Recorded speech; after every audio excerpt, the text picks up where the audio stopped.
જય માતાજી। આજે બટાકા વડાને પણ ટક્કર મારે ને એવો નાસ્તો બનાવીશું। ડાયાબિટીસવાળા પણ ખાઈ શકે એવો સરસ ઉપરથી ક્રિસ્પી અને અંદરથી સોફ્ટ એવો નાસ્તો બનાવીશું। તેને બનાવવા માટે અહીંયા આગળ 1 કપ ચણાનો લોટ, 2 ચમચી ચોખાનો લોટ લઈશું, જેથી આપણું બહારનું પણ ક્રિસ્પી બને।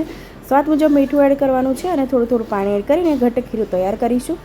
અને તૈયાર મિક્સ કર્યા પછી એને 10 થી 15 મિનિટ માટે રેસ્ટ આપીશું। ત્યાં સુધી આપણે બીજી પ્રોસેસ કરીએ। 2 કપ અહીંયા મકાઈની લીધી છે અને મિક્સરમાં ક્રશ કરીને તૈયાર રાખીશું। બીજી બાજુ નોનસ્ટિક પેનમાં 2 ચમચીથી 3 ચમચી જેટલું તેલ લેવાનું છે, અડધી ચમચી વરિયાળી, 1 ચમચી તલ લેવાના છે અને શેકી લેવાના છે। 5 ચમચી હળદર એડ કરીને આપણે અંદર મકાઈની પેસ્ટ એડ કરવાની છે। 1 ચમચી આદુ અને મરચાંની પેસ્ટ એડ કરી સ્વાદ મુજબ મીઠું, થોડું મરચું એડ કરીશું। 2 મિનિટ એને ચડવા દઈશું।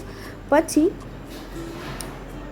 કાજુ અને દ્રાક્ષ આવી રીતે લેવાની છે અને કોપરું આવી રીતે મેં સમારીને લીધું છે એડ કરીને ફરી 2 થી 3 મિનિટ એને ચડવા દઈશું। અને પછી આપણે એડ કરીશું ધાણા અને લીંબુનો રસ એડ કરીને મિક્સ કરીને ઠંડુ કરવા માટે મૂકી દઈશું।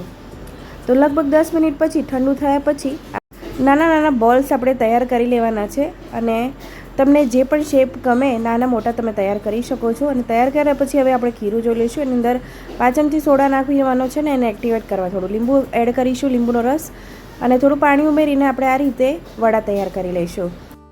Medium two fast gas flame રાખીને આપણે વડાને તૈયાર કરી લેવાના છે અને ખૂબ જ સરસ ટેસ્ટી એવા ચટણી વગર પણ એમનેમ તમે ખાઈ શકો એવા વડા આપણા તૈયાર થઈ જશે। તમે એકવાર ચોક્કસ મારી રીતે બનાવજો।